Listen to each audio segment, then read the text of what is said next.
Okay, we're going to make my naan bread. So easy to make, much quicker than you think, and much better than the things you can buy in the supermarket. So hopefully you've got your bowl with your ingredients weighed out. You've got your flour, your baking powder, salt and sugar. And we just need to pop this into a sieve and sieve it into another bowl. If you don't have a sieve, you can just whisk it together in the bowl just to get the lumps out of it, but it is better put through a sieve. So here goes.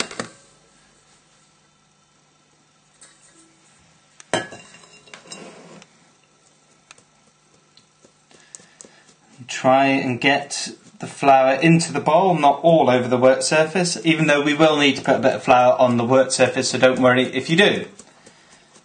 And the good thing about making naan bread yourself is that if you like peshwari naan, keema naan, garlic coriander naan, see, you can make one of each effectively out of the same batch.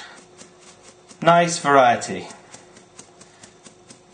Okay, so we're just sieving the flour into a nice big mixing bowl. And then hopefully you've got your milk and oil ready as well. There we go, last few little bits. Perfect. Okay, so what we want to do is we want to just make a little well into the middle. This is exactly the same way as you'd make bread or pizza dough. Exactly the same. The only thing is, the difference is it's not going to be left to rise for an hour, just 15 minutes. And then with the milk and the oil, we just pour it into a little well, and then just bring the sides in together,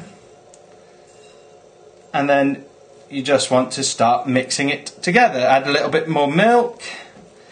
I always try and just save a little bit of milk at the bottom of the measuring jug, just in case it's just for the bottom of the bowl. See, just a little bit. So with your hands, just one hand holding the bowl, the other hand just mixing it together. You probably will need that little bit extra milk, but just mix it all together. And it should come together-ish.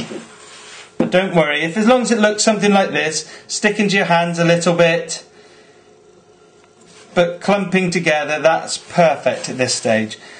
So I'm just going to add in the rest of the milk and oil. That's done. It just picks up the bits of flour from the bottom of the bowl quite nicely. There we go. So just rolling round the dough in the bowl just to try and get rid of most of it from the bowl. And then you should still have one clean-ish hand. You just need to put a little bit of flour onto your work surface. Just lightly flour your work surface. That, and then put the dough on top, although as you can see it's a little bit more difficult. There we go. And what we're going to do is we're going to start kneading this. So with your hand, one hand's probably already covered, but if you can try and get a bit of flour onto your hands like that, just by dabbing it in the flour, it'll probably help it not stick. And we're going to start kneading this, and we're going to do this for 10 minutes. So to knead it, you're just really going to bash it about. So with one hand, push it away from you, with the other hand pulling it towards you, and then fold it up again. So to start off with, you just roughly knead it. See, so one hand push away from you, whilst the other hand pulls towards you, and then roll it back up, and then turn it and do it the other way.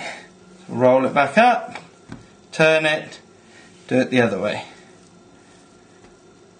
Roll it, and don't worry if it breaks apart like that, it's fine. It's still early in the kneading. Like that. Okay. See? And if it starts to stick, just dab the dough in a little bit of the flour on the work surface, but just keep pushing it away from you and pulling it towards you. And then every now and again, just try and clean your fingers of the dough. It will get easier as you knead it more and more. There we go. So just pushing and pulling, rolling it up and turning it. Push, pull, roll up and turn. Nice and easy. And so that you don't have to watch me do this for 10 minutes, that's how long we need to do this. But I don't want you to stop the video with dirty hands on your laptop or whatever you're using. So if you carry on watching, you'll see with the magic of television how mine and yours should look after 10 minutes of kneading. And then, but you carry on kneading, carry on watching, and you'll just be able to see how I'm getting on. So see you in 10 minutes.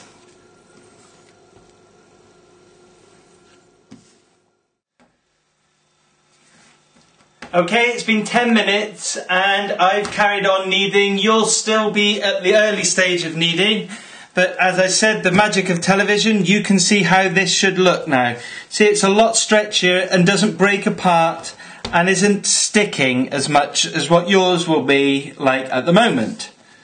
Okay, so it's just nice and smooth, and it's much more pliable, so you can pull it apart and it won't break as much. There we go, so that's how it'll be after 10 minutes.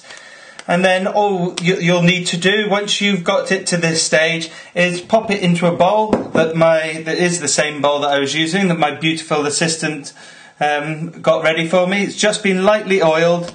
Just pop the dough into there, and then we're just going to put a double layer of cling film just lightly on top of it.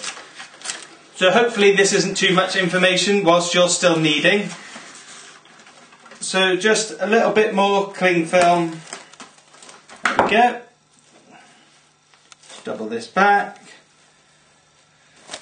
Just loosely, it doesn't have to be sealed. And we just want to leave this for 15 minutes in just somewhere warm.